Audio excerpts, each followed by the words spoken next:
What's going on, everybody? GemMint here, back again with another statue unboxing and review. This time we have the XM Studios Cable and Hope production sample. So not quite a prototype. It has its own box, styrofoam, art print, everything is ready. It's basically the same thing that customers will receive when they buy a production piece. It's just not numbered. So I want to thank XM Studios for letting me review this. We're going to do an unboxing, an assembly. I'll give you my final thoughts on it, and yeah, let's jump into it. All right, guys, we got the box off the table. It's on the ground, ready to go. Before we lift off the lid, let's take a look at the art print and the package contents that comes with it. We have a beautiful art print here. As always, complements the statue. Highly detailed, looks great. And let's go ahead and throw that down on the box here. Love the fire in the background. Just a good pairing with the statue here. And then, like I said, the package contents lets you know where everything is in the box in case you need to pack it back up, whether you're moving or selling or whatever. The back has QR codes to get to the XM Studios assembly video and more.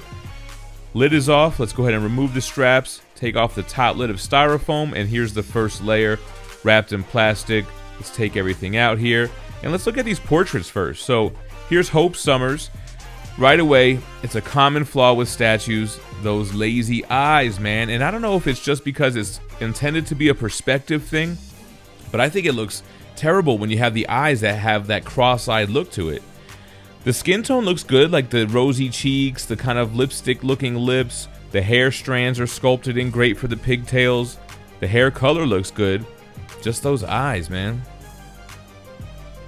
On to Cable. So this is the Arnold Schwarzenegger, the Terminator 3 look. But I think it looks great, man. It looks like the cover for Cable 1 from the 90s. Awesome beard. Skin tones look great. The hair looks great. The coloring within the grays looks awesome. Love the wound on his right eye. Then he's got that cybernetic left eye that kind of has a little shine to it. Wow, portrait looks great. And then here's the other portrait that wasn't revealed when this first came out with the shaved face. Looks a lot more like a traditional comic Cable. Same great paint applications like the wound on his right eye, the 5 o'clock shadow and stubble, and the hair looks great here as well. And it wouldn't be Cable without some shoulder pads with huge ammunition rounds. The texturing, the coloring, everything looks awesome here, especially on the right. You can actually see like the serial numbers on the ammo. That looks great, man. That bronze and the wraps, the green. We have two smaller pieces of strap and kind of like a little grenade or round or something here. These actually go in the same part of his body depending on what type of pose you do. Then we have Hope's arm. Very nice soft skin tone. I mean, the kind of pinkish hue looks great. Kind of hard to focus this small little hand, but it looks like a toddler's arm. There you go, you get the idea.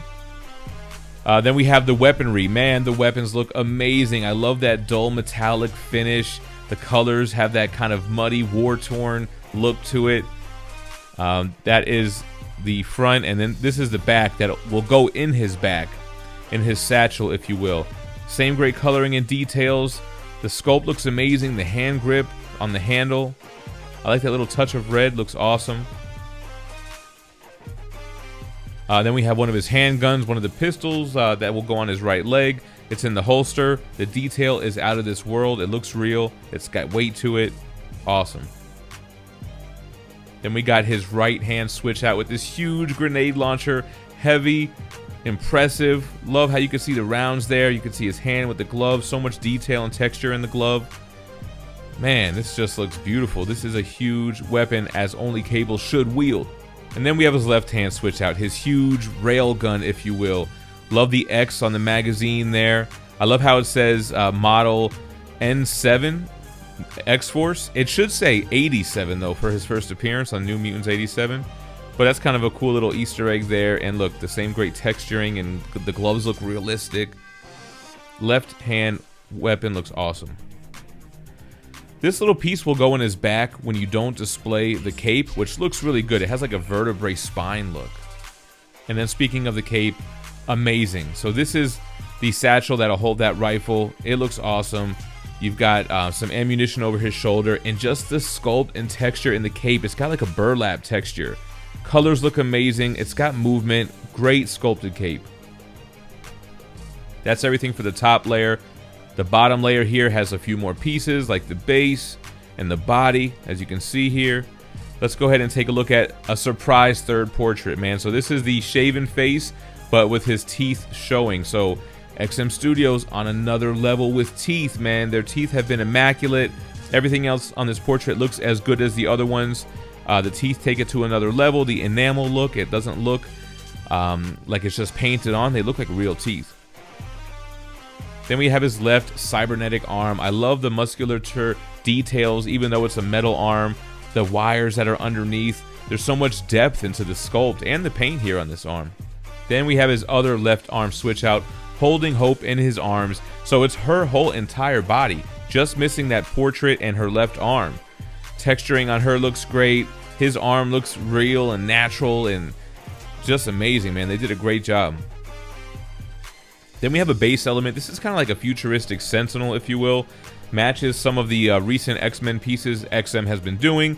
Love the metallic dull blue with all the battle damage and weathering and interior wiring. Then we have Cable's body, and it is chock full of detail. The boots, the shin guards, from the sculpt to the paint applications, the yellow color, the weathering, the grime that's on it, man. His legs with his straps and pouches, the belt with the utility belt going on.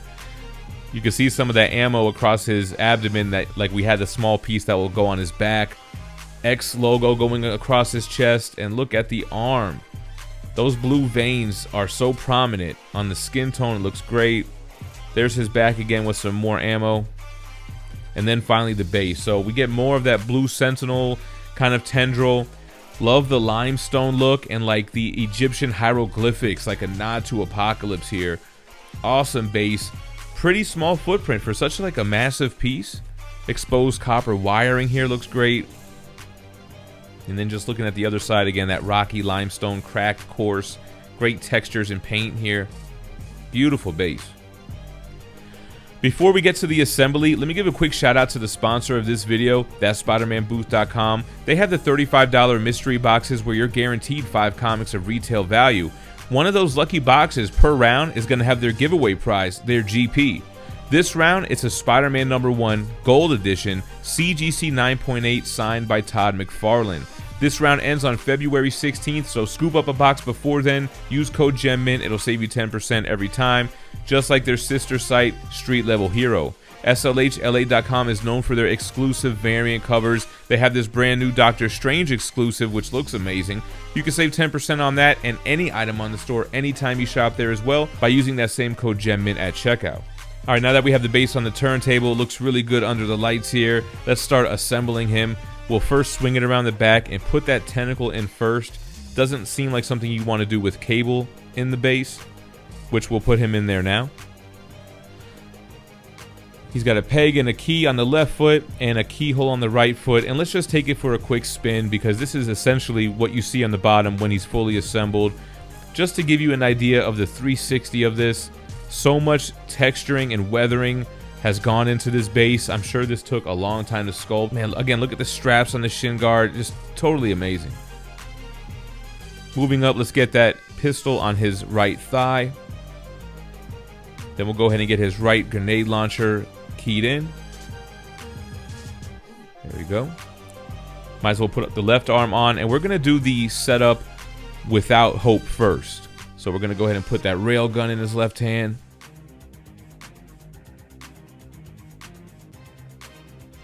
We'll go ahead and put that piece in his back since he won't have the cape. Right shoulder pad on here.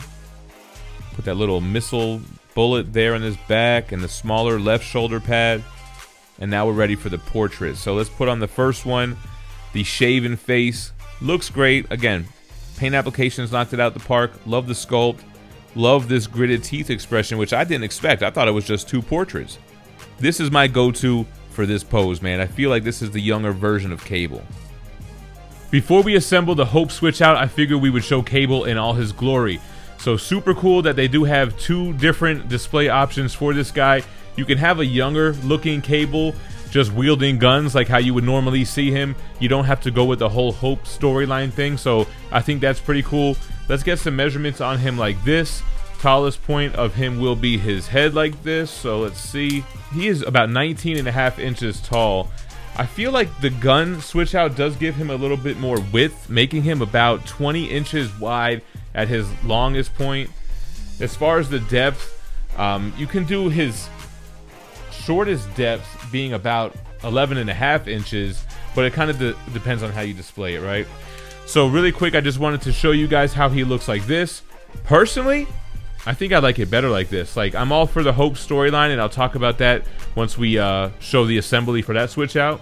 But I think this looks really good. All right, guys, let's switch that out now. We'll put Hope in his left hand. Get her head on there, which you're going to want to take off, actually, in a second. So we'll get his cape on, and you want Hope's head gone for this part. So remove the head, put the cape on, and then you can put Hope's head back on. Then we'll go ahead and put his pulse rifle here on his back.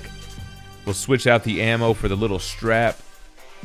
And then we'll put on his bearded Arnold Schwarzenegger inspired portrait, which I still think looks dope, man. Alright guys, and here we go, the final switch out with Cable holding Hope Summers in his arms. I gotta give it up to XM Studios for doing this because it's such an integral part of his storyline. Hope was the first natural mutant born after the events of House of M, when Scarlet Witch said no more mutants. Cable tasked himself with preserving life, with keeping her safe. I think that they captured that brilliantly in this statue. It might not be for everybody holding the little toddler, which I think is great that you can have the switch out option to just hold the weapons. And let's take a look at the specs now, because he's a little taller with this switch out. The rifle on his back is now his tallest point, which makes him about 22 inches tall. He's no longer as wide with that arm tucked in. It's more of about 15 inches wide, and the depth is about the same, again depending on how you display, but the cape does stick out a little bit more than the Sentinel. So if that's the back, it's going to add about another inch or so to the depth. They made 999 of these, or that will be the max, and the price is $1,164. So I felt like it was more expensive when it was first revealed. $1,164, and it's not just a quarter scale piece, it's basically two statues in one with the switch out options. So I can kind of see why it's a little bit more on the expensive side, plus the fact that it is so full of detail. I mean, I showed you guys up close. The paint applications are on another level. It looks like there's extra time put into the sculpt here, so I can totally see why $1,164. It looks cheap after doing the assembly. And what's funny, when it was announced, again, I thought it was expensive. This is licensed for Southeast Asia, Thailand. It has certain licenses not licensed for the United States, unfortunately. And again, I just want to thank XM Studios for sending through this sample piece, this sample production piece to review for you guys. Let me know what you think about Cable and Hope in the comments below. Thanks for watching. Stay minty fresh. Peace.